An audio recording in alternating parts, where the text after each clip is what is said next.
Hi 121 question number 121 చూద్దాం. చూడండి ఒకసారి. మనకి 121కి రిలేటెడ్గా ఏమి ఇచ్చారంటే, how many triangles are there in the given figure? ఈ క్రింది పటంలోని త్రిభుజముల సంఖ్య ఎంత? ఈ క్రింది పటంలోని త్రిభుజముల సంఖ్య ఎంత అంటే మనకి 3 మెథడ్స్ ఉన్నాయమ్మా. నేను ఎగ్జామ్లో చేసే మెథడు లాస్ట్లో చెప్పుకుందాం. ప్రొసీజర్ వచ్చేసి వీటికి నెంబరింగ్ నోట్ చేస్తాం. మనం నెంబరింగ్ నోట్ చేస్తే మనకి రిలేటెడ్గా వచ్చేసి 1 2 3 4 5 6 ట్రయాంగిల్స్ కనిపిస్తున్నాయి. 1 triangle, 2 triangle, 3 triangle, 4 triangle, 5 triangle, 6 triangle. అంటే మనకు వచ్చేసి సింగిల్ డిజిట్కి రిలేటెడ్గా సింగిల్ డిజిట్ ఏదైతే ఉందో దానికి సంబంధించి మనకి ఇక్కడ వచ్చేసి 6 ట్రయాంగిల్స్ కనిపిస్తున్నాయమ్మా. మనకి సింగిల్ డిజిట్స్కి రిలేటెడ్గా 6 ట్రయాంగిల్స్ కనిపిస్తున్నాయి. అలా టూ నెంబర్స్ లేదా 2 డిజిట్స్ 1 2 ఇవి రెండు క్లబ్ చేయండి అమ్మా. ఈ 1 and 2 ఇక్కడ 1 ఉంది, దీనికి 2. ఇది ట్రయాంగిల్ అవుతుందో లేదో చెక్ చేయండి. 1 and 2 ఒక ట్రయాంగిల్ అవుతుంది చూడండి. అంటే 2 డిజిట్స్తో చెప్తున్నాం. 1 2 కలిపితే ఒక ట్రయాంగిల్ ఫామ్ అవుతుందా లేదో చెక్ చేసుకోండి.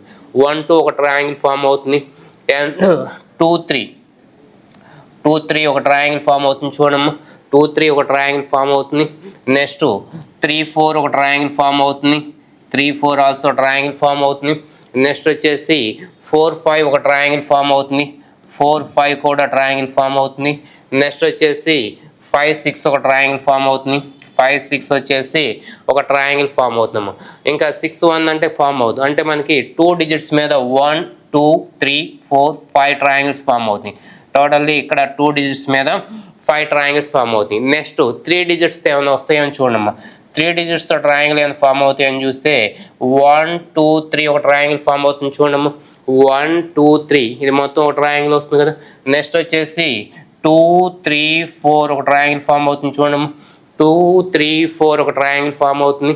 నెక్స్ట్ వచ్చేసి 3 4 5 3 4 5 3 4 5 ఒక ట్రయాంగిల్ ఫామ్ అవుతుంది. నెక్స్ట్ వచ్చేసి 4 5 6 4 5 6 ఒక ట్రయాంగిల్ ఫామ్ అవుతుంది. 1 2 3 4 ట్రయాంగిల్స్ ఫామ్ అవుతున్నాయి. ఇక్కడ వచ్చేసి 3 డిజిట్స్ నెంబర్ మీద మనకు వచ్చేసి 4 ట్రయాంగిల్స్ ఫార్మేషన్ అనేది జరుగుతుంది. నెక్స్ట్ 4తో అంటే 4 నెంబర్స్తో 1 2 3 4 వీటితో ఫామ్ అవుతుందని చూడమ్మా. 1 2 3 4 ఈ 4 నెంబర్స్కి రిలేటెడ్గా ఒక ట్రయాంగిల్ ఫామ్ అవుతుంది కదా. నెక్స్ట్ వన్ వచ్చేసి 2 3 4 5 2 3 4 5 2 3 4 5తో ఒక ట్రయాంగిల్ ఫామ్ అవుతుంది. నెక్స్ట్ వచ్చేసి 3 4 5 6తో ఒక ట్రయాంగిల్ ఫామ్ అవుతుంది. అంటే ఇక్కడికి ఎన్ని వస్తున్నాయమ్మా? 3 ట్రయాంగిల్స్ ఫామ్ అవుతుంది. 4 డిజిట్స్కి రిలేటెడ్గా 3 ట్రయాంగిల్స్ ఫామ్ అవుతుంది. నెక్స్ట్ 5 డిజిట్స్ ఏమైనా వస్తాయంటే 1 2 5 ఒక ట్రయాంగిల్ వస్తుంది చూడమ్మా. 1 నుంచి 5 వరకు ఒక ట్రయాంగిల్ వస్తుంది. అదేవిధంగా 2 2 6 వచ్చేసి ఇంకో ట్రయాంగిల్ వస్తుంది. అంటే మొత్తం 2 ట్రయాంగిల్స్ ఫామ్ అవుతాయి అమ్మ. 5 డిజిట్స్తో 1 2 5 వచ్చేసి ఒక ట్రయాంగిల్ ఫామ్ అవుతుంది. 2 2 6 వచ్చేసి ఇంకో ట్రయాంగిల్ ఫామ్ అవుతుంది. మొత్తం 6 డిజిట్స్ కలిపి ఒక ట్రయాంగిల్ వస్తుంది చూడమ్మా. 6 డిజిట్స్ కలిపి ఒక ట్రయాంగిల్ వస్తుంది. ఓకేనా? కాబట్టి మనకి 1 డిజిట్తో సింగిల్ ట్రయాంగిల్స్ 6 వచ్చినాయి అమ్మా. 2 డిజిట్స్తో వచ్చేసి 5 ట్రయాంగిల్స్ ఫామ్ అయినాయి. 3 డిజిట్స్తో వచ్చేసి 4 ట్రయాంగిల్స్ ఫామ్ అయినాయి. 4 డిజిట్స్తో వచ్చేసి 3 ట్రయాంగిల్స్ ఫామ్ అయినాయి. 5 డిజిట్స్తో వచ్చేసి 2 ట్రయాంగిల్స్ ఫామ్ అయినాయి. 6 డిజిట్స్తో వచ్చేసి 1. ఈ మొత్తం యాడ్ చేస్తే 1 + 2 + 3 + 4 + 5 + 6 వచ్చేసి మీకు వాల్యూ వచ్చేసి 21 వస్తుంది. ఇవన్నీ యాడ్ చేయండి. 6 5 4 3 2 1. ఇది ఎందుకు ఇది మొత్తం నోట్ చేశానంటే మనకి అసలు అలా 21 ఫామ్ అవ్వడానికి డైరెక్ట్గా చెప్పేటప్పుడు ఇవి ఎలా వస్తాయి 21 అని డౌట్ వస్తుంది కదా. అందుకని ఈ ఎక్స్ప్లెనేషన్ మోడల్ మొత్తం చెప్పాను. ఇది మీరు ఎగ్జామ్లో చేయాల్సిన అవసరం లేదమ్మా. ఈ మోడల్ మొత్తం మీరు ఎగ్జామ్లో చేయాల్సిన అవసరం లేదు. డైరెక్ట్గా 21 అనేది ఆన్సర్ చెప్పవచ్చు. ఇది ప్రొసీజర్, జస్ట్ మనకి క్లారిటీ వస్తుందని చెప్పాను. మనం ప్రొసీజర్ కాకుండా డైరెక్ట్గా ఎలా చేయొచ్చు. డైరెక్ట్గా ఎలా చేస్తారంటే 1 2 3 4 5 6 నెంబర్స్ ఉన్నాయి. Some of the n natural numbers లేదా మొత్తం యాడ్ చేయండి. ఈ మొత్తం యాడ్ చేయండి. 1 + 2 + 3 + 4 + 5 + 6 ఇది డైరెక్ట్గా యాడ్ చేసినా మీకు 21 వస్తుందమ్మా. అంటే ఇదంతా చేయకుండా డైరెక్ట్గా ఇలా వర్టికల్ లైన్స్ ఉన్నప్పుడు, వర్టికల్ నిలువు గీతలు ఇచ్చినప్పుడు త్రిభుజంలో ఎన్ని పార్ట్స్ అయితే ఇచ్చారో అన్ని పార్ట్స్ని యాడ్ చేస్తే నెంబర్ ఆఫ్ ట్రయాంగిల్స్కి ఈక్వల్ అవుతుంది. ఎగ్జాంపుల్ కావాలంటే మీకు ప్రొసీజర్ చేశాను ఆల్రెడీ, ఇదంతా మీరు ఎగ్జామ్లో చేయాల్సిన అవసరం లేదు, జస్ట్ మనకి ఇక్కడ క్లారిటీ కోసం చేశాను. మరి ఇక్కడ వచ్చేసి డైరెక్ట్గా యాడ్ చేశారు. రేపు వచ్చేసి ఒక 10 పార్ట్స్ ఉన్నాయి అనుకోండి, 10 యాడ్ చేయడం, లేదా 20 పార్ట్స్ ఉంటే ఇవన్నీ యాడ్ చేయడానికి టైం ఎక్కువ తీసుకుంటుంది అనుకుంటే మీరు డైరెక్ట్గా ఫార్ములా ద్వారా కూడా చేయొచ్చమ్మా. Sum of the n natural formula n into n+1/2, n into n+1/2 idea ఉంది కదమ్మా, n ఇంటూ n+1/2, n ప్లేస్లో సబ్స్టిట్యూట్ చేయండి 6 ఇంటూ 6+1 7/2, 2 3 టైమ్స్ 3 7s 21. కాబట్టి ఇలా అయినా సబ్స్టిట్యూట్ చేయొచ్చు. పెద్ద నెంబర్స్ వచ్చినప్పుడు డైరెక్ట్ చేయండి, చిన్న నెంబర్స్ ఉన్నప్పుడు యాడ్ చేసుకోవచ్చు. ఇది ఎప్పుడూ చేయొద్దు, అందుకోసం చెప్పింది. ఇలా ప్రొసీజర్ వచ్చేసి కౌంట్ చేయడం అనేది మనం ఎప్పుడు కూడా ట్రై చేయొద్దు అనే చెప్తున్నాను. అలా ప్రొసీజర్ ఎప్పుడు కూడా మనం ట్రై చేయొద్దమ్మా, ఓకేనా. కాబట్టి ఇంతవరకు మనకి ఫస్ట్ ప్రాబ్లం రిలేటెడ్గా ఆన్సర్ వచ్చేసి 21 అనేది ఫిక్స్ చేసుకోవచ్చు కదా. కాబట్టి ఈ యాంగిల్లో మనం వర్కౌట్ చేసుకోవచ్చు. 3 మెథడ్స్లో మీకు ఇది మాత్రం వద్దని చెప్తున్నానమ్మా, ఈ మెథడ్ మాత్రం వద్దు. ఈ 2 మెథడ్స్ ఏదైనా సెలెక్ట్ చేసుకోండి. ఆ ఫస్ట్ మెథడ్ వచ్చేసి ప్రొసీజర్, ఓకేనా. Next dice, which of the box can't be formed, which of the box can't be formed by folding the following figure. ఇక్కడ అన్ఫోల్డెడ్ డై ఇచ్చారమ్మా, అన్ఫోల్డెడ్ డైస్ ఇచ్చేసి దాన్ని ఫోల్డ్ చేస్తే, fold చేయడం వచ్చేసి ఏది ఫామ్ కాదు అంటున్నాడు. ఫామ్ అయ్యేది అడగట్లేదమ్మా. కింది చూపబడిన పటమును మడిచినప్పుడు ఏర్పడలేని పెట్టె ఏది అంటున్నాడు. అలా ఫామ్ అయినప్పుడు ఏది ఫామ్ కాదు అడుగుతున్నాడమ్మా. ఫామ్ అయ్యేది అడుగుతాడు జనరల్గా, ఇక్కడ కాంట్ బి ఫార్మ్డ్ అని అడుగుతున్నారు. కాంట్ బి ఫార్మ్డ్ అని అడిగినప్పుడు మనం చేయాల్సింది ముందు ఫామ్ అయ్యే ఏదో చూసుకుంటే కాంట్ బి ఫార్మ్డ్ తెలిసిపోతుందమ్మా. వీటికి ఆపోజిట్ చూడండి, ఆల్టర్నేటివ్. మనకి ఆల్రెడీ ఈ క్లాస్కి రిలేటెడ్గా నాన్ వెర్బల్ క్లాస్లో చెప్పాం. ఇక్కడ అన్ఫోల్డెడ్ ఉన్నప్పుడు ఆల్టర్నేటివ్ ప్లేసెస్ వచ్చేసి మనకి ఏకి సి ఆపోజిట్ వస్తుంది, ఏ న్యూస్ సీన్ వచ్చేసి ఆల్టర్నేటివ్ ప్లేసెస్. అదేవిధంగా బి అండ్ ఎఫ్, బిఎఫ్ వచ్చేసి ఆపోజిట్ అవుతాయి అని చెప్పుకున్నాం. అదేవిధంగా డి అండ్ ఈ వచ్చేసి ఆపోజిట్ వస్తాయి. అంటే మన దగ్గర ఉన్నాయన్నీ కూడా ఆపోజిట్ అమ్మ. అంటే మన దగ్గర అంటే మీనింగ్ వాడు క్వశ్చన్లో ఇచ్చిన వాటి నుంచి మనం చెప్పగలిగేది ఆపోజిట్ చెప్పగలదు. ఎడ్జసెంట్ అంటే 4 వస్తాయి, ఏకి ఎడ్జసెంట్ అంటే 4 మనకు కనిపించట్లా, బికి 3 ఉన్నాయి, ఏడిసి కనిపిస్తున్నాయి. అలా కొన్నిటికి కనిపించట్లేదు కాబట్టి ఆపోజిట్ తీసుకున్నాం. AC opposite, BF opposite, DE opposite. Form అవ్వాలంటే ఈ మూడిట్లో ఈ ఒక్కొక్క దానిలో ఒక్కొక్కటి తీసుకోవాలి. ఫామ్ అవ్వాలంటే, ఫామ్ కాకూడదంటే మీనింగ్ ఇక్కడ 2 ఒకే దానిలో ఉండాలి, లేదా బిఎఫ్ ఒకే దానిలో ఉండాలి, లేదా డిఈ. ఈ మూడిట్లో ఏదో ఒక పేరు, ఈ మూడిట్లో ఏదో ఒక పేరు ఒకే డైలో ఉంటే అది కాన్ బి ఫార్మ్డ్ అమ్మ. ఒకసారి చూద్దాం. First option CDE. ఇక్కడ చూడండి, సిడిఈ వచ్చేసింది, ఈ కాదమ్మా ఇది సిఎఫ్డి. సిఎఫ్డి ఒకసారి చూడమ్మా, సిఎఫ్డి ఇచ్చారు, సిఎఫ్డి 3 వేరుగా ఉంది. అంటే కెన్ బి ఫార్మ్డ్, దీని నుంచి ఫామ్ అయ్యే డై వస్తున్నాం అది, కాబట్టి ఇది కాదు. నెక్స్ట్ వన్ చూద్దాం, సిఈఎఫ్. సిఈఎఫ్ సిఈఎఫ్ 3 వేరుగా ఉంది, ఇది కూడా కెన్ బి ఫార్మ్డ్ వస్తుంది. నెక్స్ట్ 4th వన్ చూద్దాం, సిఈబి. సిఈబి 3 వేరుగా ఉంది. ఇక్కడ చూడండి, డిఈ ఒకే దానిలో వచ్చినట్లు చూడండి, ఇక్కడ ఒకే డైలో ఉంది. వీటిలో ఏదైనా ఒకే డైలో వస్తే అది కాన్ బి ఫార్మ్డ్, వేరుగా వస్తే కెన్ బి ఫార్మ్డ్. కాబట్టి ఇక్కడ వచ్చేసి థర్డ్ ఆప్షన్ వచ్చేసి కాన్ బి ఫార్మ్డ్, అలాంటిది కాదు అన్నాడు. ఎందుకని ఇవి 2 ఆపోజిట్ ఉండాలి, డిఈ ఆపోజిట్. కానీ ఇక్కడ డిఈ ఎలా ఇచ్చారమ్మా, ఎడ్జసెంట్లో ఇచ్చారు. ఒక ఆపోజిట్ని తీసుకొచ్చి ఎడ్జసెంట్లో అనేది కూర్చోబెట్టారు, కాబట్టి అది can be formed. Can be formed అంటే 3 ఆప్షన్స్ ఉన్నాయి మన దగ్గర. కెన్ బి ఫార్మ్డ్కి వచ్చేసి 3 ఆప్షన్స్ ఉన్నాయి. కాబట్టి ఒక్కొక్కసారి కెన్ బి ఫార్మ్డ్ అడిగితేనేమో ఒక్కొక్క దానిలో ఒక్కొక్కటి ఉండాలి. 2 లెటర్స్ కానీ, 2 నెంబర్స్ కానీ, 2 సింబల్స్ కానీ, వీటిలో ఏదైనా ఒకటే ఉండాలమ్మా. ఆపోజిట్లో అయితే, ఎడ్జసెంట్లో అయితే ఎలా ఉన్నా పర్లేదు. మనకు వచ్చేది ఇక్కడ ఫోల్డ్ చేసినప్పుడు మనకు కనిపించేవన్నీ కూడా ఎడ్జసెంట్, కాబట్టి ఎడ్జసెంట్లో 2 కనిపించవు మనకి. 2 కనిపించినాయి అంటే అది ఖచ్చితంగా కాన్ బి ఫార్మ్డ్ అనేది చెప్పవచ్చు. కాబట్టి right answer is third option. Next one, directions ఒకసారి చూడము. In each of the following questions, a statement is given followed by two courses of action. ఇక్కడ ఇవ్వబడిన కింది ప్రశ్నలో వచ్చేసి రెండు కార్యాచరణలు ఇవ్వబడినాయి అని చెప్తున్నాడు, అంతేనా? రెండు కార్యాచరణలు ప్రతిపాదించారు. A B courses of action is taken for improvement. ఈ కోర్సెస్ ఆఫ్ యాక్షన్ దేనికోసం అంటే మనం తీసుకునేది ఇంప్రూవ్మెంట్ కానీ ఫాలో అప్ కానీ డెవలప్మెంట్ అని కానీ చెప్పాము. క్లాస్కి రిలేటెడ్ మనం ఏం చెప్పాం, కోర్సెస్ ఆఫ్ యాక్షన్ అంటే ఇంప్రూవ్మెంట్ కానీ ఫాలో అప్ కానీ డెవలప్మెంట్కి రిలేటెడ్ కానీ తీసుకోవాలని చెప్పాం. Read the statement carefully and give an answer as below. అక్కడ ఇచ్చిన స్టేట్మెంట్ని చాలా చాలా జాగ్రత్తగా చదివేసి మనం ఆన్సర్ చేయాలి అని చెప్తున్నాడమ్మా.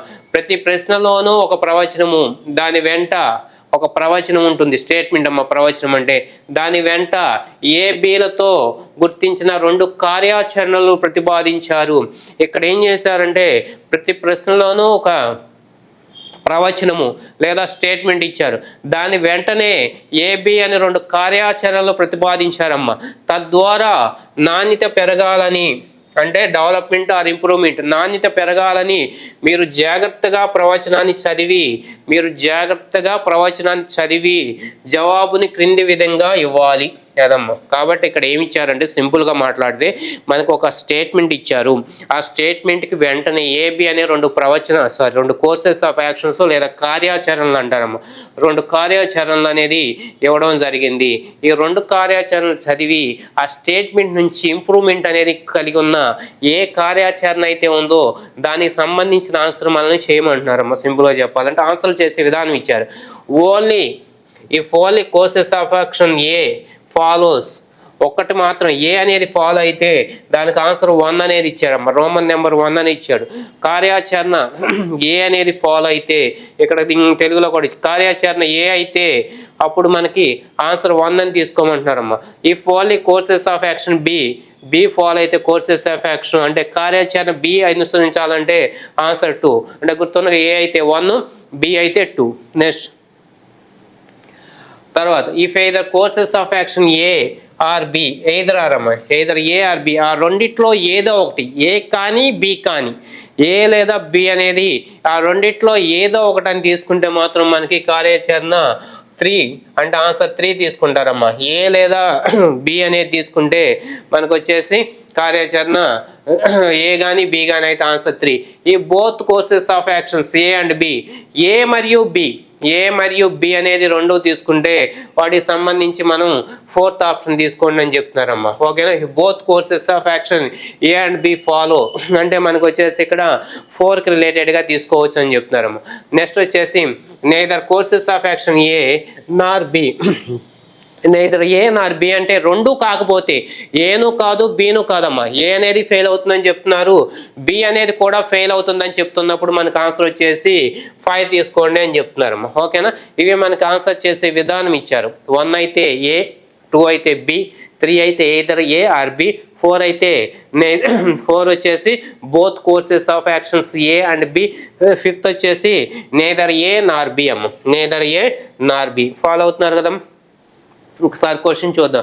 Statement increasing levels of air pollution is creating health hazards for people living in the cities.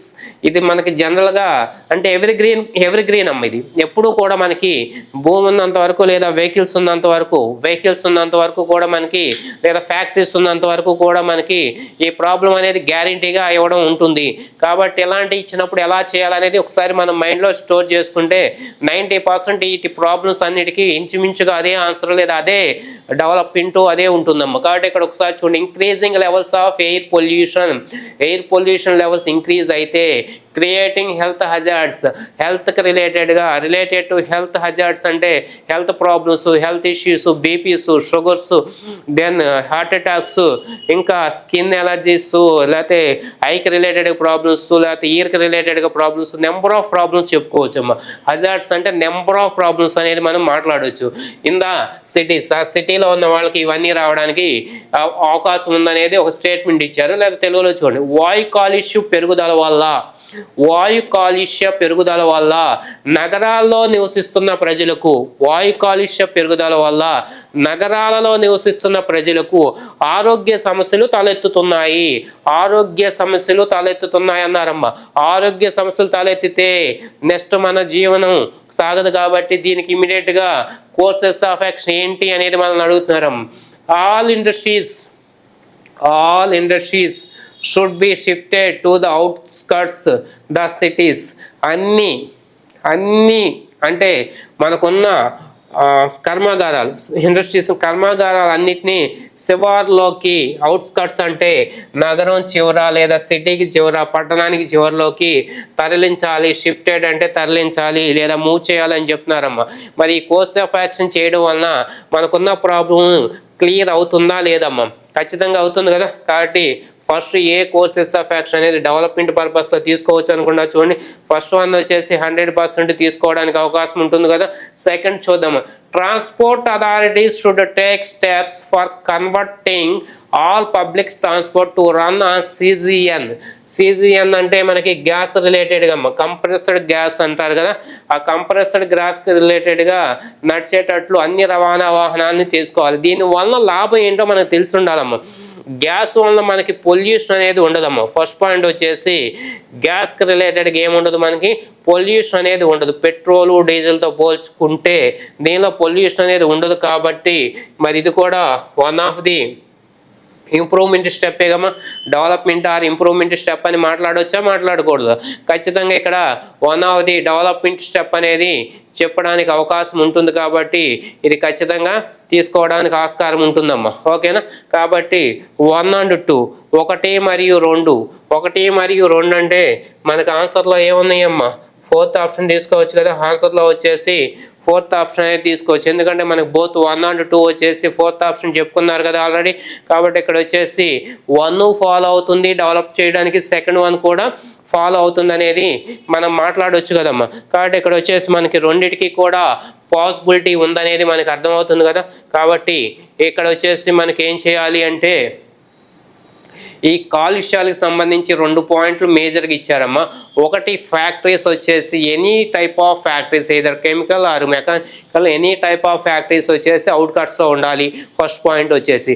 Second point వచ్చేసి మన వెహికల్స్కి రిలేటెడ్గా పొల్యూషన్ ఎక్కువ ఉంటుంది కాబట్టి వాటికి రిలేటెడ్గా CNG కావచ్చు, లేదా రేపు ఎగ్జామ్లో వాడు ఏం చేయవచ్చు, ఎలక్ట్రికల్ అని ఇవ్వచ్చు. ఎలక్ట్రికల్ వెహికల్స్ లేదా EV అంటాడు. ఎలక్ట్రికల్ వెహికల్ అన్న షార్ట్ కట్ EV వస్తుందమ్మా. EV వెహికల్స్ అంటాడు. అదే ఆన్సర్ వస్తుంది. అంతేగాని మీరు క్లాస్లో CG అని చెప్పారు కదా, మరి మాకు ఎగ్జామ్లో EV ఇచ్చారు, దీనికి పొల్యూషన్ వస్తుందా లేదంటే మనకు కామన్ సెన్స్ ఉంటుంది కదమ్మా. EV వెహికల్స్కి పొల్యూషన్ రాదనేది మనకు అర్థమవుతుంది కాబట్టి దాన్ని బేస్ చేసుకుని మనం ఆన్సర్ అనేది చేయవచ్చమ్మా. కాబట్టి right answer is 4th option. Next, despite good economic progress of the country, significant number of undernourished children has been observed in the rural parts of the country. మనకి ఇక్కడ వచ్చేసి ఎకనామిక్ ప్రోగ్రెస్ అని చెప్తున్నాడమ్మా. ఆర్థికంగా మనకి development ఉండాలంటే ఏం చేయాలంటే కంట్రీకి సిగ్నిఫికెంట్ నెంబర్ ఆఫ్ అండర్న్యూరిష్డ్ చిల్డ్రన్. మనకు వచ్చేసి స్వతంత్రం వచ్చిన దగ్గర నుంచి ఈ ప్రాబ్లం ఉందమ్మా, ఇప్పుడు కాదు. మనకి అండర్న్యూరిష్డ్ అంటే పోషకాహార లోపం అమ్మా. అండర్న్యూరిష్డ్ అంటే పోషకాహార లోపం. ఇలా ఉన్న పిల్లలు మనకి ఎక్కడ ఉన్నారంటే ఎక్కువగా observed in the rural parts of the country. మనకి గ్రామీణ ప్రాంతాల్లో ఎక్కువ కనిపిస్తున్నారని చెప్తున్నారమ్మా. ఎక్కువగా ఇలాంటి పిల్లలు వచ్చేసి గ్రామీణ ప్రాంతాల్లో ఎక్కువగా కనిపిస్తున్నారు అని చెప్తున్నారు. మనకి గ్రామీణ ప్రాంతాల్లో ఎక్కువగా కనిపిస్తున్నప్పుడు మనకి అసలు అండర్ న్యూరిష్డ్ అంటే ఏంటో మీనింగ్ తెలిసి ఉండాలమ్మా. అండర్ న్యూరిష్డ్ అంటే ఏం లేదమ్మా, మనకి బాడీకి రోజుకి కొంత విటమిన్స్ లేదా ప్రోటీన్స్ అవసరం ఉంటుంది. రోజుకి ఎంత అయితే నీడ్ ఉందో ఆ నీడ్కి తగినట్లుగా మనం ఫుడ్ తీసుకుంటేనేమో హెల్తీగా ఉన్నట్లు. దానికన్నా తక్కువ క్వాంటిటీ తీసుకున్నప్పుడు మాత్రం అండర్ న్యూరిష్డ్ కింద వస్తారు. మనకి ఎవ్రీ ఇయర్ వీటికి గవర్నమెంట్ లెక్కలు తీసుకుంటుందమ్మా. అవి మనకి ఆల్రెడీ పేపర్లో వీటిలోనే వస్తూ ఉంటాయి. అండర్ న్యూరిష్డ్ ఈ సంవత్సరం ఇంతమంది ఉన్నారు, బాయ్స్కి ఎంతమంది, గర్ల్స్ ఎంతమంది, లేకపోతే పెద్దవాళ్ళు ఎంతమంది అనేది ఎప్పుడు లెక్కలు ఇస్తూ ఉంటాడు. దానికి రిలేటెడ్గా మనం డెవలప్ చేయడానికి కోర్సెస్ ఆఫ్ యాక్షన్ ఏం చేయాలని చెప్తున్నాడు అనమాట. ఏం చేస్తే ఆ ప్రాబ్లమ్ని సాల్వ్ చేస్తాడు. First one, government should increase wealth tax, income tax and use that money for upliftment for the deprived class. ఎవరైతే మనకి ఇలా కింద క్లాస్లో అంటే లోయర్ క్లాసెస్లో ఉన్నారో వాళ్ళని పైకి తీసుకురావడానికంట ఏం చేయాలని చెప్తున్నాడమ్మా, wealth tax and income tax అంట. మనకి ఇంకా ప్రతిదానికి ట్యాక్స్ వేసుకుంటూ కూర్చుంటే ట్యాక్స్ లిమిట్ అనేది ఉండదమ్మా. ప్రతి ప్రాబ్లం వస్తుంది, ఇది ఒక ప్రాబ్లం అంతే. ఇండియాలో ఉన్న వాటిలో వన్ ఆఫ్ ది ప్రాబ్లం. అలా ప్రతి ప్రాబ్లంకి ఇన్కమ్ ట్యాక్స్ కానీ వెల్త్ ట్యాక్స్ కానీ ఇంక్రీజ్ చేసుకుంటూ వెళ్ళిపోయారనుకోండి అమ్మా, ఇంకా మొత్తం ఎవడు సంపాదించింది కూడా వాడికి మిగలదు. కాబట్టి ఇది ఇంప్రూవ్మెంట్కి రిలేటెడ్గా తీసుకోవడానికి పెద్దగా అవకాశం లేదమ్మా. Next, government should introduce schemes like free meals. వచ్చేసి ఎవరైతే ఫుడ్ తినడానికి 2 పూట్ల అవకాశం లేదో వాళ్ళకి free meals in the primary schools and make primary education compulsory. Free meals పెట్టేసి స్కూల్స్కి రిలేటెడ్గా అది కంపల్సరీ చేయండి. కంపల్సరీ అంటే ఏం లేదమ్మా, తెలుగులో నిర్బంధ విద్య అంటారు. ప్రైమరీ ఎడ్యుకేషన్ అంటే ప్రాథమిక విద్య మొత్తం కూడా నిర్బంధ విద్యగా చేయాలి అని చెప్తున్నారు. ఎందుకని మనకి చదువుకుంటూ కొంత నాలెడ్జ్ వస్తుంది కదా, చదువుకోవడం వల్ల మనకి కొంత నాలెడ్జ్ వస్తుంది. ఏమేమి తినాలి, ఏం తినకూడదు, ఎలాంటి మంచి ఫుడ్ తినాలి అనేది కొంత నాలెడ్జ్ వస్తుంది. అదేవిధంగా వాళ్ళు చదువుకోవడానికి స్కూల్కి వస్తున్నప్పుడు ఫ్రీ మీల్స్ పెడుతున్నారు కదా, ఆ ఫ్రీ మీల్స్ పెట్టినప్పుడు ఆటోమేటిక్గా గవర్నమెంట్ వాటికి రిలేటెడ్గా న్యూట్రిషన్స్తో డైట్ తీసుకుని అదే డైట్ అనేది ఫాలో చేయడానికి అవకాశం ఉంటుంది. అప్పుడు పిల్లలకి రిలేటెడ్గా హెల్తీగా ఉండడానికి పాసిబిలిటీ ఉంటుంది. కాబట్టి ఈ సెకండ్ వన్ వచ్చేసి మనకు ఉన్న వాటిలో కొంచెం బెస్ట్గా ఉందమ్మా. ఉన్న రెండిట్లో సెకండ్ వన్ ఓకేగా ఉంది. ఒకసారి మనం తెలుగులో కూడా చూద్దాం. అదే సేమ్ తెలుగులో ఇచ్చారు. దేశం మంచి ఆర్థిక పురోగతి సాధించిన, మన దేశం వచ్చేసి ఆర్థికంగా బాగుంది, కానీ గ్రామీణ ప్రాంతాల్లో సరైన పోషణకు దూరంగా గణనీయ సంఖ్యలో పిల్లలు ఉండటం గమనించారు. గ్రామీణ ప్రాంతాల్లో వచ్చేసి పిల్లలు ఎలా ఉన్నారంటే సరైన పోషణకు దూరంగా, అంటే అండర్ న్యూట్రిషన్ అన్నారు కదా, సరైన పోషణ అంటే పోషకాహార లోపం లేకపోతే పోషకాహార లోపంతో ఉన్నారంటారు. కార్యాచరణ, ప్రభుత్వం ఆస్తి పన్ను, వెల్త్ ట్యాక్స్, ఇన్కమ్ ట్యాక్స్ ఈ 2 పెంచి తద్వారా వచ్చే డబ్బులను అణగారిన తరగతి ప్రజల ఉద్ధరణకు ఉపయోగించాలి అంటున్నాడు. మనకు వచ్చేసి income tax and wealth tax ఉన్నాయి. కాకపోతే మనకి ఏంటంటే దీనికోసం పెంచి అంటే తద్వారా పెంచుకుంటే ప్రతి ప్రాబ్లంకి పెంచాల్సిన అవసరం ఉంటుందని ఆల్రెడీ మనం డిస్కస్ చేసాం. కాబట్టి ప్రతి ప్రాబ్లంకి ట్యాక్స్లు పెంచరు. వచ్చిన 1 రూపీకి రిలేటెడ్గా స్ప్లిట్ చేసుకోవాలి. దేనికి ఎంత ఖర్చు పెట్టాలి, దేనికి ఇంపార్టెన్స్ ఇవ్వాలని గవర్నమెంట్ చూసుకుంటుంది. కాబట్టి అది మనకి ఇక్కడ దీనివల్ల మనకి పెద్దగా ఉపయోగం లేదు. నెక్స్ట్, ప్రభుత్వం ప్రాథమిక పాఠశాలలో ఉచిత భోజన పథకం పెట్టడం, ప్రాథమిక విద్యను నిర్బంధం చేసి అలాంటి పథకాలను తీసుకురావాలి. ఇదైతే ఓకే. కాబట్టి మనకి రిలేటెడ్గా 4th ఆప్షన్ ఉన్న వాటిలో 4th ఆప్షన్ బెస్ట్ ఆప్షన్ అని తీసుకోవాలమ్మా. కాబట్టి కొంతమందికి ట్యాక్స్లు పెంచేసేయండి, జనాలకు పనిచేసేయండి అని చెప్తూ ఉంటారమ్మా. అది మాట్లాడుకోవడానికి బాగుంటుంది, కానీ ప్రాక్టికల్గా మనకి అది వర్కౌట్ కాదు. అంటే ప్రతిదానికి ట్యాక్స్ పెంచితే ఏమవుతుందంటే ఇంకా సంపాదించేవాడు సంపాదించడం మానేస్తారు, వాడికి వచ్చిన మొత్తం కూడా గవర్నమెంట్ ట్యాక్స్కి వెళ్ళిపోతుంది. కాబట్టి ఆ ప్రాబ్లం కూడా ఉంటుంది. కాబట్టి అలాంటి వాటిని మనం ఎంకరేజ్ చేయకూడదు ఇక్కడ.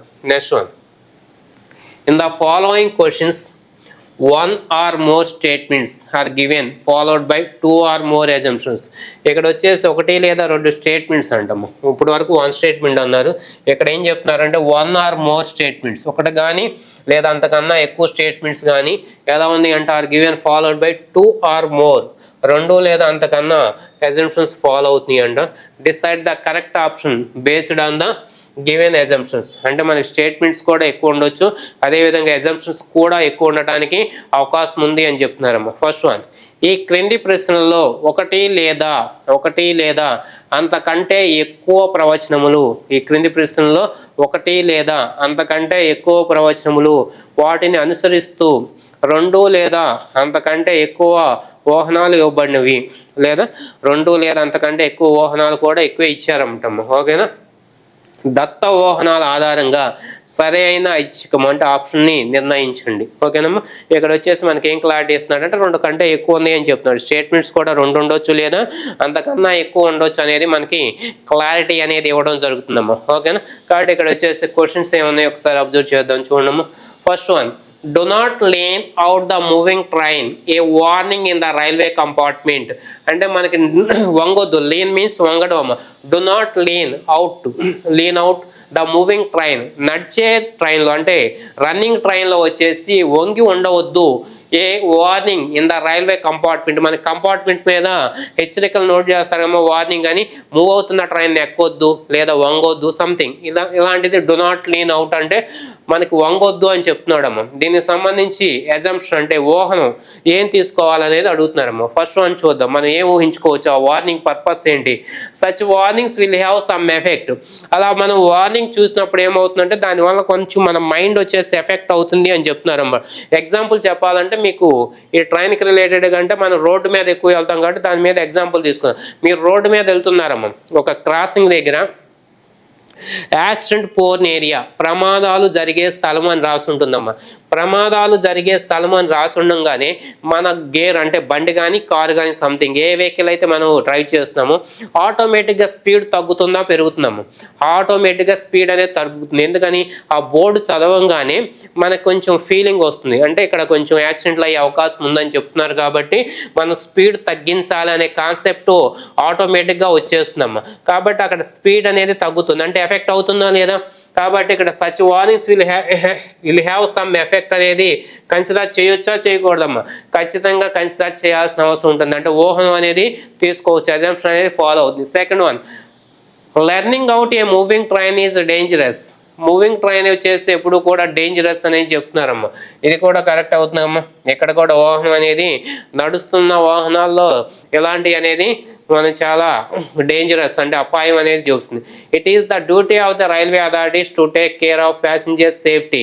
ఇక్కడ వచ్చేసి రైల్వే అథారిటీస్ ఎవరైతే ఉన్నారో వాళ్ళు బాధ్యత, డ్యూటీ అంటే వాళ్ళకి బాధ్యత ఉంది. ఇలా ప్రమాదాలు జరగకుండా చూసే అవకాశం అంటే ప్రతి ఒక్కరికి చెప్పలేరు కాబట్టి అలా బోర్డ్స్ అనేది పెట్టుకుని చెప్పడానికి అవకాశం ఉంటుంది కాబట్టి అది ఇంప్లిమెంట్ చేయొచ్చు కదమ్మా. కాబట్టి మనకు వచ్చేసి రైల్వే అథారిటీస్ వాళ్ళు వచ్చేసి అలా పెట్టవచ్చు అనేది కాదు. కాబట్టి ఇక్కడ 3 అనిపిస్తున్నాయేమో. ఒకసారి మనం తెలుగు వర్షన్లో కూడా చూద్దాం.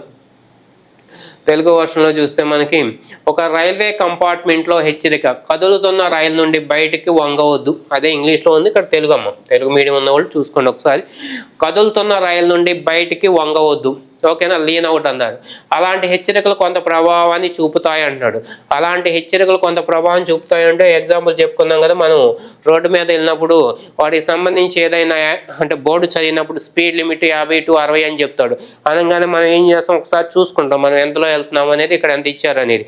అదేవిధంగా ఏదన్నా టర్నింగ్స్ దగ్గర ఇక్కడ ప్రమాదాలు జరిగే అవకాశం ఉందన్నా కూడా మనం ఒకసారి ఆగి చెక్ చేసుకుంటూ ఉంటామమ్మ, ఓకేనా. ఆగడం అంటే ఫుల్గా ఆపడం, కొంచెం స్పీడ్ తగ్గిస్తాం అనమాట. కదులుతున్న రైలు నుండి బయటికి వంగి ఉండటం ప్రమాదకరం, ఇలా వంగి ఉండకూడదు అనేది ప్రమాదకరం అనేది అక్కడ బోర్డు ఉంది. అదే మనకి కూడా అర్థమవుతుంది కదా దాన్ని చదవడం ద్వారా. ప్రయాణికుల భద్రత పట్ల జాగ్రత్త వహించడం రైల్వే అధికారుల కర్తవ్యం. మనం చెప్పుకున్నాం కదా, రైల్వే అధికారులు ప్రథమ కర్తవ్యం ఏంటంటే ప్రయాణికుల సేఫ్టీ, వాళ్ళు సురక్షితంగా వెళ్ళేటట్లు చూసే బాధ్యత ఎవరిదంటే వాళ్ళదే. వాళ్ళ ఉద్యోగాలు ఇచ్చే పర్పస్ కూడా అదే కాబట్టి అంటే అది వన్ ఆఫ్ ది డ్యూటీ, మిగతా డ్యూటీస్ కూడా ఉంటాయి. కాబట్టి ఈ 3 కూడా ఫాలో అవుతున్నాయి. ఇక్కడ 3 వాహనాలు కూడా ఫాలో అవుతున్నాయి కాబట్టి మనకి only all assumptions are implicit, అన్ని వాహనాలు అంతర్లీనమై ఉన్నాయంటే మనకు వచ్చేసి సెకండ్ ఆప్షన్ రిలేటెడ్గా తీసుకోవచ్చు కదా. కాబట్టి ఇలా అంటే మనకి చెప్పేది ఏదైనా రైలు అని కాదు, బస్సు రూట్ కానీ లేదా ఇంకోటి రూట్ కానీ జల మార్గాలు కానీ ఏ మార్గంలో అయినా అక్కడ డేంజర్ ఉన్నప్పుడు మనం ఏం చేస్తామంటే వాటికి సంబంధించి ఫాలో అవ్వాల్సిందే. కాబట్టి అవి మనం కన్సిడర్ చేస్తున్నాం కాబట్టి that is the right answer, all assumptions. ఈ క్వశ్చన్స్కి వచ్చేసి ఆల్ అజంప్షన్స్ అనేది తీసుకోవచ్చమ్మా. Next, Audi car manufacturing company announced a reduction in the prices of its luxury cars. Audi car అంటే మీ అందరికీ ఐడియా ఉంటుంది కదా, కొంచెం కాస్ట్లీ కారు. వాళ్ళు ఏం చేశారంట, రిడక్షన్, మనకి డిస్కౌంట్లు ఇచ్చినట్లు వీళ్ళు కూడా రిడక్షన్ ఇస్తారు. మనకు సంక్రాంతికి దీపావళికి డిస్కౌంట్లు కనిపించగానే షాపులన్నీ బాగా ఫుల్ కలగలాడుతూ ఉంటాయి కదమ్మా, సేమ్ లైక్ దట్ ఇక్కడ కూడా reduction in the prices of its luxury cars. దీన్ని మనం ఏమి ఊహించుకోవచ్చు, ఊహను అంటే ఏమి అజంప్షన్ చేసుకోవచ్చు. కాస్ట్ తగ్గితే మీకు తెలిసింది ఆటోమేటిక్గా జనరల్ కాన్సెప్ట్లో మనం అవి చూడకుండానే జనరల్గా మాట్లాడచ్చు. ఏం జరగవచ్చు, ప్రైసెస్ తగ్గుతున్నాయి, రిడక్షన్ అవుతాయి అనగానే జనాలు ఏం చేస్తారమ్మా, ఎక్కువగా సేల్ అంటే ఎక్కువగా కొనడానికి అవకాశం ఉంటుంది కదా, ఎక్కువ మంది కొనే అవకాశం ఉంటుంది. ఇక్కడ చూద్దాం ఏమి ఇచ్చాడు. There will be an increase in the sale of luxury cars of that company. ఆ కంపెనీ యొక్క లగ్జరీ కార్స్ స్కేల్స్ ఇంక్రీజ్ అవుతున్నాడు. అది ఊహించుకోవచ్చా లేదా? జనరల్గా ఇప్పుడే చెప్తున్నాను, చీరలు కానీ, బట్టలు కానీ, గ్యాడ్జెట్స్ కానీ, ఫోన్స్ కానీ, ల్యాప్టాప్స్ కానీ, సంథింగ్ ఇవన్నీ కూడా మనం ఏం చేస్తాం, డిస్కౌంట్స్ 50% డిస్కౌంట్. 10,000 ఫోన్ వచ్చేసి 5,000 అని చెప్తాడు, లేదా 20,000 ఫోన్ వచ్చేసి 15,000 సంథింగ్ ఎంతో కొంత డిస్కౌంట్ అనేది ఇచ్చినప్పుడు ఆటోమేటిక్గా సేల్స్ అనేది ఇంక్రీజ్ అవుతుంది. ఈ అవకాశం మరలా రాదనుకుని అందరూ ఏం చేస్తారు, జనరల్గా కొనేస్తారు. కాబట్టి జనరల్ కాన్సెప్ట్ ఇన్ సేల్ అనేది ఇంక్రీజ్ అవుతుంది. The other such car manufacturers may also reduce their prices. వేరే కంపెనీ వాళ్ళు కూడా ఇదే ప్రైసెస్ని తగ్గించడానికి అవకాశం ఉంటుంది అన్నాడు. ఒక షాప్ వాడు తగ్గించినప్పుడు వేరే షాప్ వాడు తగ్గిస్తాడా లేదా అనేది వాడి మీద డిపెండ్ అవుతుంది. అది తగ్గించవచ్చు లేదా తగ్గించకుండా ఉండొచ్చు. మనకి డేటాలో వచ్చేసి ఆడి కార్ మ్యానుఫ్యాక్చరింగ్ గురించే ఇచ్చారమ్మా. జనరల్ కాన్సెప్ట్లో అయితే మీరేం చెప్తారు, మేము ఒక షాప్ చూసాం 50% ఇచ్చాడు, రెండో షాప్కి వెళ్తే 60% ఇస్తున్నాడు, ఇంకో షాప్కి వెళ్తే 70% ఇస్తున్నాడు అని చెప్తారు.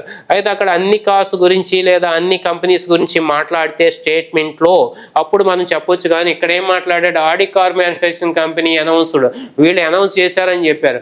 మరి other such car manufacturers announce చేశారంటే అది మన దగ్గర డేటా లేదమ్మా. డేటా లేనప్పుడు మనం అది ఊహించుకోవడం తప్పు అవుతుంది. కాబట్టి డేటా లేని విషయాల గురించి మనం ఎక్కువగా ఊహించుకోకూడదు. The competitor companies may not reduce, నేను అదే చెప్పాను, తగ్గించవచ్చు లేదా తగ్గించకుండా కూడా ఉండొచ్చు. అది మన దగ్గర లేదు. అంటే డేటాలో వచ్చేసి స్టేట్మెంట్లో వచ్చేసి ఆ పాయింట్ లేదు. ఒకసారి ఏమో మే ఆల్సో రెడ్యూస్ అన్నాడు, తర్వాత పాయింట్లో may not reduce their prices అన్నాడు. మే కానీ మే నాట్లో కానీ మనం చెప్పడానికి అవకాశం లేదమ్మా. అది స్టేట్మెంట్కి రిలేటెడ్గా వచ్చేసి ఓన్లీ మనకి ఇచ్చింది ఎవరి గురించి ఇచ్చారంటే ఆడి కార్ మ్యానుఫ్యాక్చరర్ గురించి మాత్రమే ఇవ్వడం జరిగింది. కాబట్టి మనకి ఇక్కడ వచ్చేసి ఓన్లీ 1 అనిపిస్తుంది మనకి. ఓకేనా, ఓన్లీ 1 ఎగ్జాంప్షన్ అనేది. ఇక్కడ ఒకసారి చూద్దాం తెలుగులో కూడా. ఆడి కార్ల తయారీ సంస్థ తమ లగ్జరీ కార్ల ధరలను తగ్గిస్తున్నట్లు ప్రకటించింది. ఆడి కార్లు తయారీ సంస్థ తమ లగ్జరీ కార్ల తయారీలను తగ్గిస్తున్నట్లు ప్రకటించింది అంటుంది. అంటే ఎవరు, ఆడి కార్లు వాళ్ళే ప్రకటించారు. అన్ని అనేది చెప్పలేం, అన్ని కార్ల కంపెనీలు తగ్గిస్తుంది అనేది మనకి ఇక్కడ మెన్షన్ చేయలేదు. ఆ కంపెనీకి సంబంధించి తయారు చేసే లగ్జరీ కార్ల విక్రయాలను పెరగవచ్చు. జనరల్ కాన్సెప్ట్లో ఏదైనా రేటు తగ్గినప్పుడు ఏ కారుకైనా రేటు, కార్ అని కాదు, ఎనీ థింగ్స్ ఆర్ వస్తువులు కానీ మనకు సంబంధించిన సంథింగ్ ఏదైనా రేటు తగ్గితే సేల్స్ అనేది ఆటోమేటిక్గా పెరుగుతుంది అనేది జనరల్ కాన్సెప్ట్లో చెప్పొచ్చు. అటువంటి కార్లు తయారీ చేసే ఇతర కంపెనీలు కూడా వాటి ధరలు తగ్గించవచ్చు అని చెప్తుందమ్మా. ఇతర కార్లు తగ్గిస్తాయా లేదా అనేది మన దగ్గర ఇన్ఫర్మేషన్ లేదు. కాబట్టి మనం వాటి గురించి ఎక్కువగా చెప్పడానికి పాసిబిలిటీ లేదు. అంటే జనరల్ కాన్సెప్ట్లో మీరు అనొచ్చు, బట్ ఇక్కడ వచ్చేసి స్టేట్మెంట్ని మాత్రమే మనం ఫాలో అవ్వాల్సి ఉంటుందమ్మా. స్టేట్మెంట్ ఏదైతే ఉందో వాటికి రిలేటెడ్గా మాత్రమే మనం ఫాలో అవ్వాల్సి ఉంటుంది. కాబట్టి అది కాదు. పోటీ కంపెనీలు తమ కాలధనం తగ్గించకపోవచ్చు అంటున్నాడు. ఇది కూడా చెప్తాం. కాబట్టి ఓన్లీ వన్ అనేది ఎక్కడ ఉందో చూడము. ఓన్లీ 1 ఫాలోస్ అనేది మనకి సెకండ్ ఆప్షన్లో ఇవ్వడం జరిగింది. కాబట్టి ఇక్కడ ఇచ్చిన వాటిలో ఒకటి మాత్రమే అనేది జనరల్ కాన్సెప్ట్ ఇచ్చాడు. ఇక్కడ ఏం లేదమ్మా, ధరలు తగ్గుతున్నాయి, సేల్స్ పెరుగుతుంది, ఒకే ఒక పాయింట్. ఓకేనా, next one. Each of the following questions has a statement followed by 2 arguments 1 and 2. ఇక్కడ ఇచ్చిన ప్రతి స్టేట్మెంట్కి సంబంధించి 2 ఆర్గ్యుమెంట్స్ ఫాలో అవుతుంది. దానికి నెంబర్స్ 1 and 2 ఇచ్చారమ్మా. Decide which of the argument is strong from the statement. మనకు వచ్చేసి ఆర్గ్యుమెంట్ టాపిక్లో చెప్పాం, స్ట్రాంగ్ ఆర్గ్యుమెంట్, వీక్ ఆర్గ్యుమెంట్స్ 2 వస్తాయి.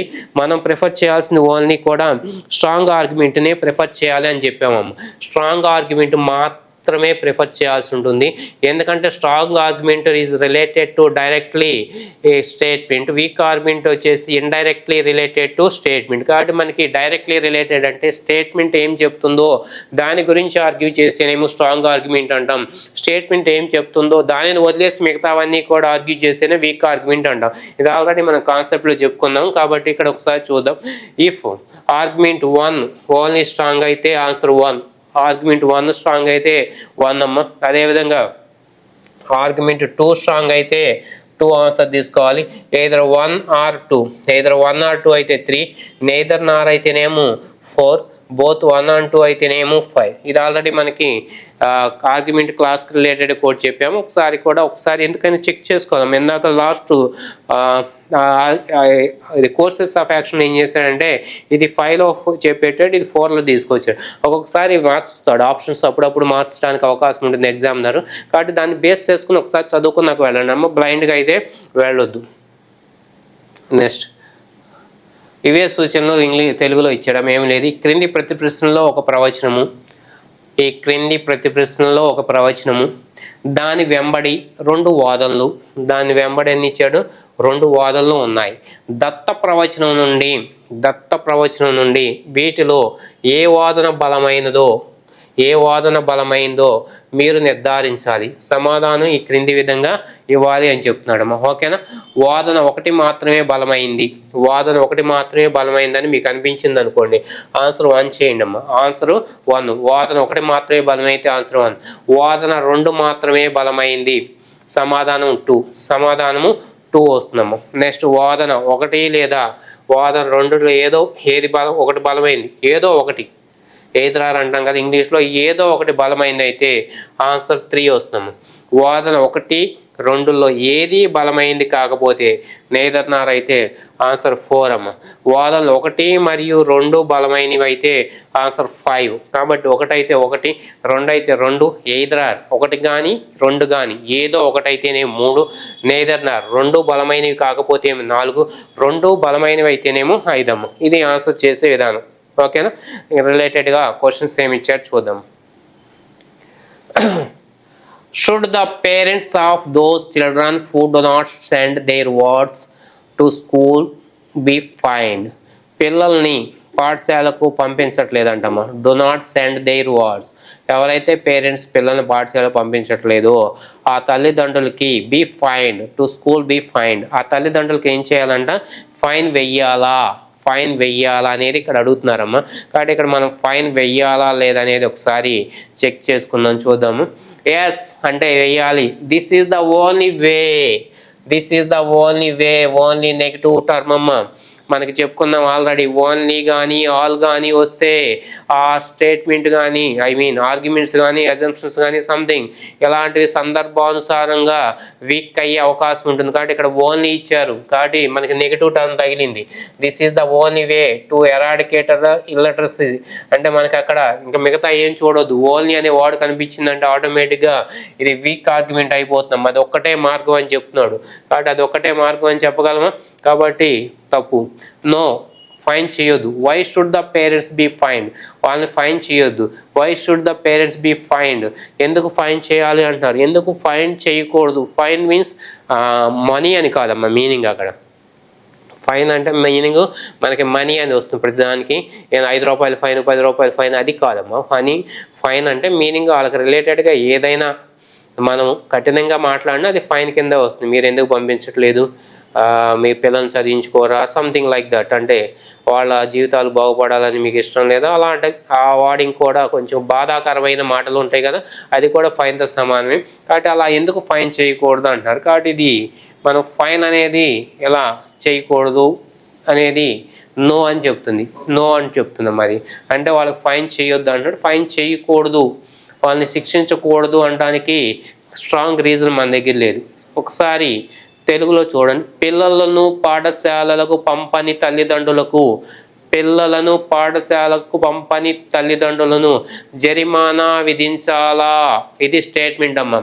పిల్లలను పాఠశాలకు పంపని తల్లిదండ్రులను జరిమానా విధించాలా? మనం అవును అంటే జరిమానా విధించాలి. నిరక్షరాస్యతను నిర్మూలించడానికి ఇది ఒక్కటే మార్గం, ఓన్లీ వే. అది ఒకటే కాదు, వేరే మార్గాలు ఉంటాయి. కాబట్టి అది రాంగ్ వస్తుంది. లేదు, జరిమానా విధించాల్సిన అవసరం లేదు. తల్లిదండ్రులకు ఎందుకు జరిమానా విధించాలి అంటున్నాడు.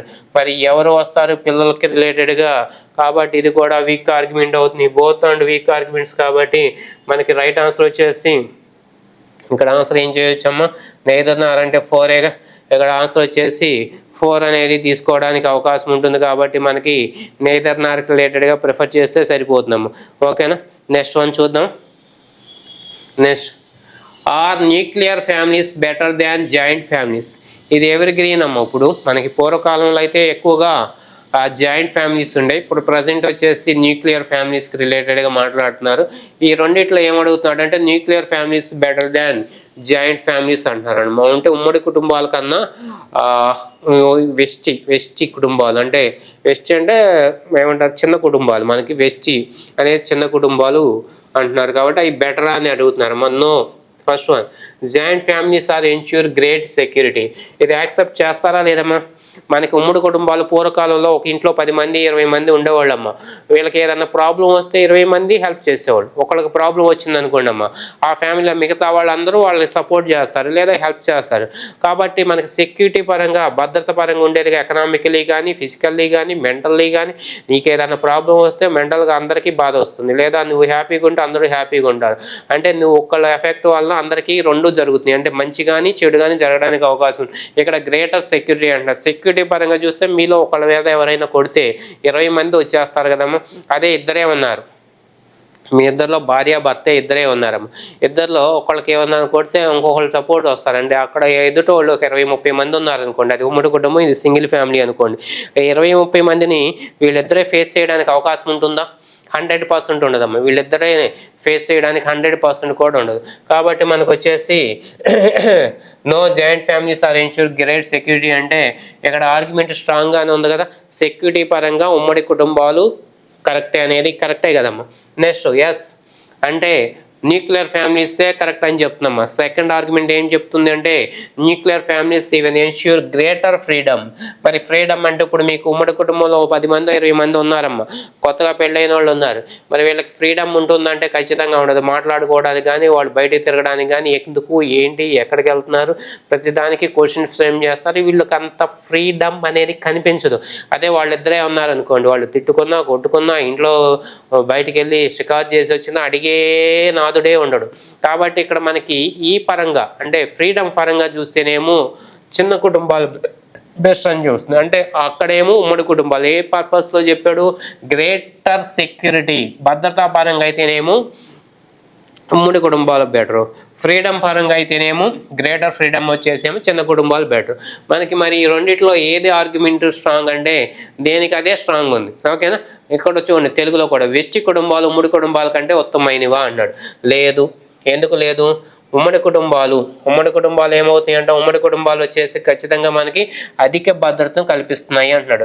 ఉమ్మడి కుటుంబాలు అధిక భద్రతను కల్పిస్తాయి అనడానికి ఎగ్జాంపుల్ కూడా చెప్పుకుందాం. మనం ఏంటి, మనకి ఏది ప్రాబ్లం వచ్చినా కూడా మిగతా అందరూ కూడా సపోర్ట్ చేయడానికి అవకాశం ఉంటుంది. ఎకనామికల్గా కావచ్చు, ఫిజికల్లీ కావచ్చు, మెంటల్లీ కానీ కావచ్చు. ఎవరైనా మెంటల్లీ వీక్ అనుకోండి, వాళ్ళని హెల్ప్ చేస్తారు. హెల్ప్ మీన్స్ వాళ్ళకి మేము ఉన్నామనే ధైర్యాన్ని ఇస్తారు. ఫిజికల్లీ వీక్ అనుకోండి, మిగతా వాళ్ళు వీరికి ఒక దెబ్బ పడిన మిగతా వాళ్ళు వచ్చేసి ఫట్ ఫట్ ఫట్ మన కొట్టేస్తారు ఎదుటోని. అంతేనా? ఫిజికల్లీ. ఎకనామికల్లీ నువ్వు ఎకనామికల్గా ₹1 సంపాదిస్తున్నావు, మిగతా వాళ్ళు వచ్చేసి ఇంకో ₹10 ఇచ్చేసి నేను ఎకనామికల్లీ స్ట్రాంగ్ చేయొచ్చు, అవకాశం ఉంది కదా. కాబట్టి ఇక్కడ వచ్చేసి ఉమ్మడి కుటుంబాలు అధిక భద్రతను కల్పిస్తాయి అనేది 100% రైటే కదమ్మా. ఉమ్మడి కుటుంబాలు వచ్చేసి అధిక భద్రతను కల్పిస్తాయి. రెండోది చిన్న కుటుంబాలు బెస్ట్ అన్న. వెస్ట్ కుటుంబాలు అధిక స్వేచ్ఛని కల్పిస్తాయి. స్వేచ్ఛ అంటే మనకి ఉమ్మడి కుటుంబంలో ఏది చేయాలన్నా ఆ ఇంటికి ఒక పెద్ద ఉంటారు కదా, ఆ పెద్ద పర్మిషన్ అనేది తీసుకోవాలంటే ఒక యజమాని అనేది ఉంటారు కదమ్మా. పెద్ద అంటే యజమాని అనే వ్యక్తి ఉంటారు కదా, ఆ యజమానికి సంబంధించి మనం పర్మిషన్ తీసుకోవాల్సింది. 20 మంది 20 రకాలుగా వర్క్ చేయడానికి కానీ 20 రకాల ఫుడ్ తినడానికి కానీ లేదు. ఒకరోజు 20 మందికి ఒకే రకమైన ఫుడ్ వస్తుందమ్మా. ఏదో ఒకటి బీరకాయో బెండకాయో దోసకాయో ఏదో ఒకటి వండుతారు. అదే మీరు ఫ్రీగా ఉన్నారనుకోండి, మీ ఇష్టం వచ్చింది మీరు ఫ్రీగా వండుకోవచ్చు. లేదా 20 మందికి బట్టలు కావాలనుకోండి, మనకి మీకు అందులో పెద్ద ఏం చెప్తే ఇంచుమించుగా అదే ఫాలో అవుతుంది. అదే మీరిద్దరే ఉన్నారనుకోండి, మీకు ఏది కావాలంటే అది తీసుకోవచ్చు. అలా చాలా అంటే చెప్పడానికి చాలా ఉంటాయి. కాబట్టి మనకి ఫ్రీడమ్ వచ్చేసి దీనిలో ఉంటుంది. కాబట్టి ఇది రైట్, బోత్ స్ట్రాంగే. కాబట్టి మనకి రైట్ ఆన్సర్ ఈజ్ 5 అనేది తీసుకోవడానికి అవకాశం ఉంది. కాబట్టి ఇలా కుటుంబంలో ఉన్నాయి ప్రాబ్లమ్స్ మనకు అందరికీ తెలుసు. కాబట్టి ఒక రకంగా చూస్తేనేమో ఉమ్మడి కుటుంబాలేమో భద్రత పరంగా కరెక్ట్ అనిపిస్తున్నాయి. ఒక రకంగా చూస్తేనేమో మనకు వచ్చేసి ఏదమ్మా చిన్న కుటుంబాలు స్వేచ్ఛాపరంగా భద్రత. మరి రెండింటిని బ్యాలెన్స్ చేస్తూ ఉండగలమంటే depends on the person nature and person psychology. కాబట్టి అది మనం మాట్లాడకూడదు, ఇక్కడ ఇచ్చిన రెండింటి మీదే మనం మాట్లాడాలి. Next in the following questions one or more statements are given. ఇక్కడ ఇచ్చిన స్టేట్మెంట్స్ ఒకటి కానీ అంతకన్నా ఎక్కువ కానీ స్టేట్మెంట్స్ ఉన్నాయని చెప్తున్నారమ్మా. Are given followed by two or more conclusions. రెండు కానీ అంతకన్నా ఎక్కువ ముగింపులు, కన్క్లూజన్స్ అంటే తీర్మానాలు కానీ ముగింపులు కానీ ఇవ్వడం జరిగిందని చెప్తున్నారు. Decide the correct option based on the given conclusions. ఇక్కడ మనం ఇచ్చిన ఆప్షన్ బేస్ చేసుకుని, కరెక్ట్ ఆప్షన్ బేస్ చేసుకుని గివెన్ కన్క్లూజన్స్కి రిలేటెడ్గా కరెక్ట్ ఆన్సర్ అనేది ఇవ్వండి అని చెప్తున్నాడు. ఈ క్రింది ప్రశ్నలో ఒకటి లేదా అంతకంటే ఎక్కువ ప్రవచనములు, ఒకటి లేదా అంతకంటే ఎక్కువ ప్రవచనములు మరియు వాటిని అనుసరిస్తూ రెండు లేదా అంతకంటే ఎక్కువ నిర్ధారణలు ఇవ్వబడినవి. ఇక్కడ ఏం చేస్తున్నారంటే అమ్మ, స్టేట్మెంట్స్ ఒకటి కానీ రెండు కానీ ఇస్తారంట. అదేవిధంగా వాటికి ప్రవచనాలు కూడా ఎలా ఉన్నాయి అంట, రెండు లేదా అంతకన్నా ఎక్కువ ప్రవచనాలు వచ్చేసి ఇవ్వడం జరిగింది అంటున్నాడు. దత్త నిర్ధారణల ఆధారంగా సరైన ఐచ్ఛికమును నిర్ణయించండి అంటున్నాడు. కాబట్టి ఇక్కడ మనకి ఏమి ఇచ్చారంటే రెండు కానీ అంతకన్నా ఎక్కువ స్టేట్మెంట్స్ కానీ ఇచ్చారు, వాటిని ఫాలో చేసేవి రెండు కానీ అంతకన్నా ఎక్కువ కన్క్లూజన్స్ కూడా ఇచ్చారు. ఓకేనమ్మా, దీనికి సంబంధించిన క్వశ్చన్ చూద్దాం ఒకసారి. The ministers came to the public function by their cars. చాలా simple statement. The ministers came to the public function by their cars. వాళ్ళు మినిస్టర్లు వచ్చేసి ఎవరి కార్లో వచ్చారు? వారి యొక్క కారులోనే వచ్చారు. పబ్లిక్ ఫంక్షన్ అంటాం, అది వారి యొక్క కారులో వచ్చారు. Conclusions. All ministers are rich. ఇక్కడ మినిస్టర్స్ అందరు రిచ్ అంటున్నారమ్మా. ఆ రిచ్ అనేది మనకి స్టేట్మెంట్లో ఎక్కడైనా ఇవ్వబడిందా చూడండి అమ్మ ఒకసారి. ఆ రిచ్ అనేది స్టేట్మెంట్లో మనకి ఎక్కడైనా ఇచ్చారా? The ministers came to the public function by their cars అంటే మీరు ఏం చేస్తారంటే, కొంతమంది కార్లో వచ్చారనగానే వాళ్ళు రిచ్ అని డిసైడ్ అవుతారమ్మ. కారులో వచ్చిన వాళ్ళందరూ ధనవంతులు అనేది మనకి ఎక్కడ ఇవ్వబడలేదు. ఒక మినిస్టర్ పూర్ అంటే పేదరికంలో ఉండొచ్చు, బట్ అతనికి కారు గవర్నమెంట్ ప్రొవైడ్ చేస్తుంది కదమ్మా. అతనికి కారు వచ్చేసి గవర్నమెంట్ ప్రొవైడ్ చేయవచ్చు. కొంతమంది ఉన్నారమ్మా ఇండియాలో ఈ మధ్య, కొంతమంది ఏదో యూపీలోనే ఎక్కడ ఒక అతను సెలెక్ట్ అయ్యాడు.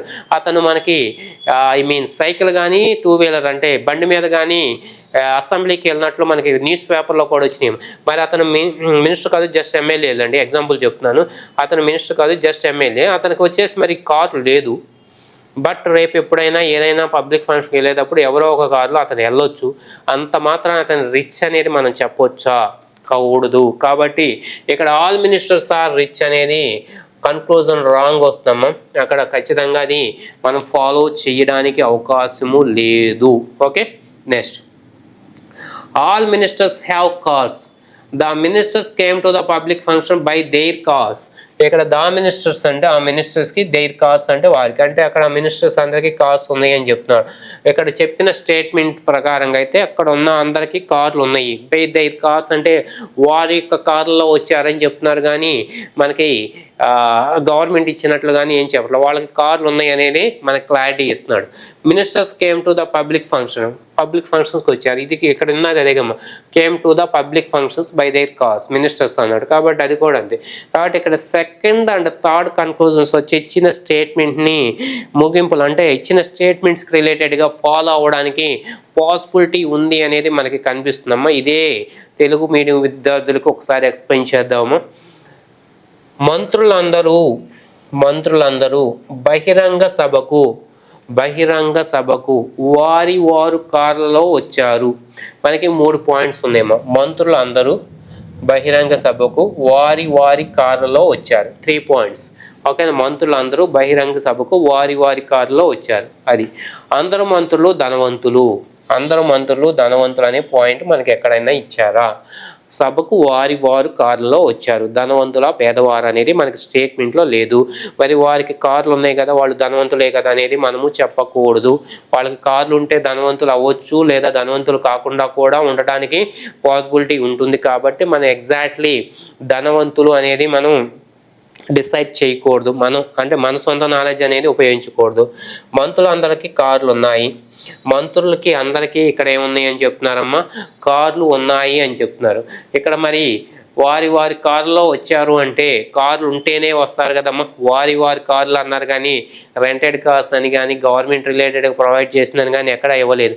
కాబట్టి వాళ్ళకి కార్లు ఉన్నాయని మనం కూడా ఇక్కడ డిసైడ్ చేయొచ్చా చేయకూడదా ఒకసారి చూసుకోండి. వారి వారి కార్లలోనే వాళ్ళు వచ్చారనేది మనం చెప్పడానికి అవకాశము ఉంటుంది. ఓకేనా. బహిరంగ సభకు మంత్రులు వచ్చారు అంటాడు. బహిరంగ సభకు ఇక్కడ కూడా ఇచ్చారమ్మా, బహిరంగ సభకు వారి వారి కారులోనే వచ్చారు అని చెప్తున్నారు. కాబట్టి ఇక్కడ మనకి ఇచ్చిన తీర్మానాలు లేదా కన్క్లూజన్స్లో ఫస్ట్ వన్ ఏమో ధనవంతులు అని చెప్పారమ్మా. ఇక్కడ ధనవంతులు అనే పాయింట్ మనకి ఎక్కడా కూడా ఇవ్వబడలేదు. సెకండ్ వన్ వచ్చేసి మంత్రులందరికీ కార్లు ఉన్నాయని చెప్పారు. కాబట్టి మనకి స్టేట్మెంట్లో కార్లు ఉన్నాయనే పాయింట్ కూడా టచ్ అయింది. కాబట్టి మనం అక్కడ రిలేటెడ్గా కార్లు ఉన్నాయనేది తీసుకోవడానికి పాసిబిలిటీ ఉంటుందమ్మా. అదేవిధంగా నెక్స్ట్ వన్ వచ్చేసి బహిరంగ సభకు మంత్రులందరూ వచ్చారని చెప్తున్నారమ్మా. బహిరంగ సభకు మంత్రులందరూ వచ్చారంటే స్టేట్మెంట్లో వచ్చారని చెప్తుంది. కాబట్టి మనకు రిలేటెడ్గా అది వచ్చారు అనేది క్లారిటీ ఉంది. కాబట్టి మనం తీసుకోవచ్చా లేదా ఒకసారి ఆలోచించండి అమ్మా. ఖచ్చితంగా ఆ కన్క్లూజన్ కూడా తీసుకోవచ్చు. కాబట్టి మనకి ఇచ్చిన వాటిలో సెకండ్ అండ్ థర్డ్ మాత్రమే ఫాలో అవుతుంది. కాబట్టి ఇది ఏ ఆప్షన్లో ఉంది ఒకసారి చెక్ చేస్తే సరిపోతుందమ్మా. 1, 2, 3 ఫాలోస్ అంటున్నాడు. ఫస్ట్ వన్ ఇది రాంగ్ వస్తుంది. 1 and 2 ఫాలోస్ అది కూడా రాంగ్ వస్తుంది. 2 and 3 ఇది రైట్ అమ్మా. Third option right. Only 1 follows ఇది కూడా రాంగే వస్తుంది. కాబట్టి 1 అనేది ఎక్కడ ఉంటే అక్కడ wrong. Simply say that only 1 అనేది ఏ ఆప్షన్లో ఉందో అది 100% కూడా రాంగ్ అవడానికి అవకాశం ఉంటుంది. కాబట్టి 1 ఒకటి ఎలిమినేట్ చేస్తే మనకి సరిపోతుంది. కాబట్టి ఇలాంటివి వచ్చినప్పుడు కొంచెం కేర్ఫుల్గా చేస్తే స్టేట్మెంట్లో ఏముందో దానికి సంబంధించి మనం ఆలోచిస్తే క్లారిటీ అనేది ఉంటుంది. కాబట్టి దాని వేలో ఆ విధంగా మనం ట్రై చేస్తే సరిపోతున్నాం. ఓకేనా.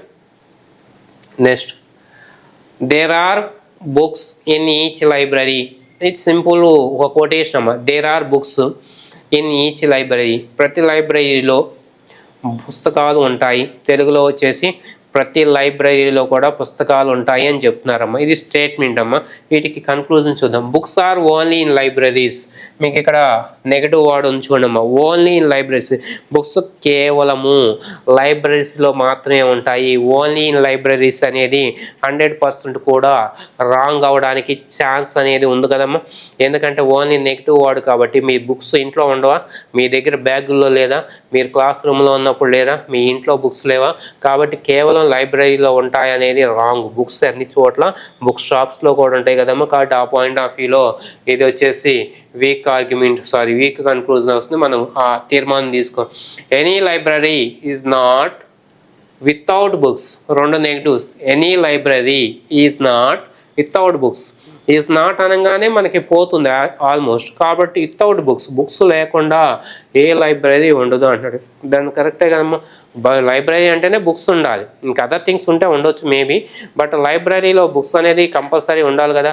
బుక్స్ లేకపోతే అది లైబ్రరీ అనరు కదా. అదే కదా వాడు ఇచ్చింది. Any library is not without books అనేది చెప్తున్నాడు. వితౌట్ బుక్స్ ఎనీ లైబ్రరీ ఉంటుందా అంటే 100% ఉండే ఛాన్సు లేదు. కాబట్టి మనకి రిలేటెడ్గా ఈ కన్క్లూజన్ అని ఇచ్చేసి మనకి పాజిటివ్గా కనిపిస్తున్నాం. ఈ కన్క్లూజన్ వచ్చేసి ఉన్న వాటిల్లో మనకి పాజిటివ్నెస్ అనేది కనిపిస్తుంది. కాబట్టి ఈ లైబ్రరీ దీనికి రిలేటెడ్గా మనం తీసుకోవడానికి అవకాశం ఉంటుంది. Next, there are no readers in some libraries. కొన్ని లైబ్రరీలో అసలు చదివేవాళ్ళు పాఠకులు అనేవాళ్ళు లేరని చెప్తున్నారు. అది మనకి స్టేట్మెంట్లో ఇవ్వాల. మనకి దేని గురించి ఇచ్చారు? There are books in each library. ప్రతి లైబ్రరీలో కూడా పుస్తకాలు ఉంటాయని చెప్తున్నారమ్మా. మరి పాఠకుల గురించి అంటే ఆ రీడర్స్ గురించి మనకి డేటా లేదు. అంటే ఉన్నారా లేరా, అన్ని లైబ్రరీలో పాఠకులు ఉన్నారా, కొంతమంది కొన్ని చోట్ల ఉన్నారా, అసలు లేరా అనేది మన దగ్గర డేటా లేదు. అంటే ఆ రీడర్స్ గురించి, నో రీడర్స్ అనే కాన్సెప్ట్ గురించి డేటా లేదు. కాబట్టి మనం ఇక్కడ తీసుకోవడానికి అవకాశము లేదు. Libraries are for books only.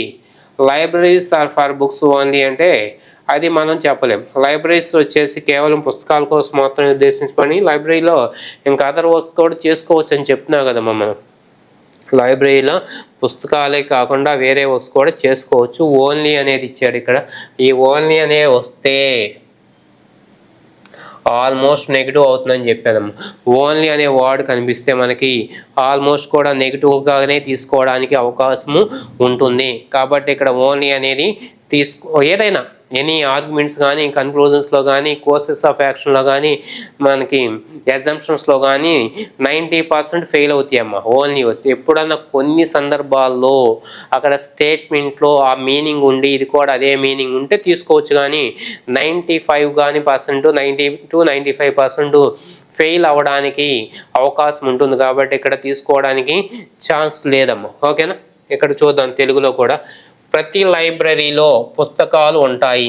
ప్రతి లైబ్రరీలో పుస్తకాలు ఉంటాయి అనేది ప్రవచనం, ప్రకటన లేదా ప్రవచనం. ప్రతి లైబ్రరీలో పుస్తకాలు ఉంటాయి అని చెప్తున్నారు.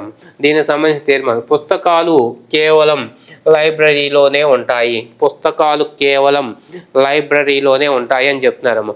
పుస్తకాలు మీ బ్యాగులో అంటే స్టూడెంట్స్ దగ్గర, విద్యార్థుల దగ్గర ఉంటాయి, టీచర్ల దగ్గర ఉంటాయి, లెక్చరర్స్ దగ్గర ఉంటాయి, ప్రొఫెసర్ల దగ్గర ఉంటాయి, యూనివర్సిటీలో ఉంటాయి, కాలేజీల్లో ఉంటాయి, అదేవిధంగా లైబ్రరీలో ఉంటాయి, బుక్ షాప్లో ఉంటాయి, అన్ని చోట్ల ఉంటాయి. ఇక్కడ ఏమన్నాడు? కేవలం లైబ్రరీలో ఉంటాయి. కాబట్టి ఇన్ని ఎగ్జాంపుల్ చెప్పినప్పుడు కూడా అది కన్క్లూజన్ కరెక్ట్ అయ్యే అవకాశము లేదు. మనకు తెలిసిన ఎగ్జాంపుల్సే ఇవన్నీ, మనం మాట్లాడినవన్నీ కూడా మనకి డైలీ లైఫ్లో మనం చూస్తున్న ఎగ్జాంపుల్సే. కాబట్టి ఇక్కడ ఓకే.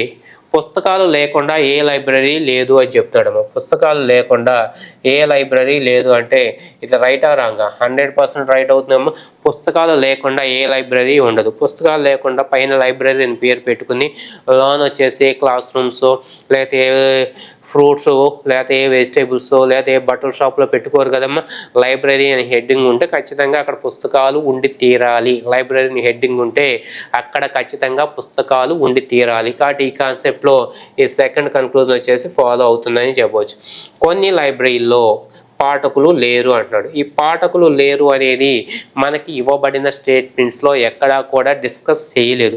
ఎక్కడైనా కొన్నిట్లో ఉన్నారు అంటే కొన్నిట్లో లేరు అని చెప్పేవాళ్ళేమో, లేదా most of the libraries are not no readers అని చెప్పినా మనకి కొంచెం అవగాహన అంటే అది అవగాహన రిలేటెడ్గా వచ్చి ఉండేది.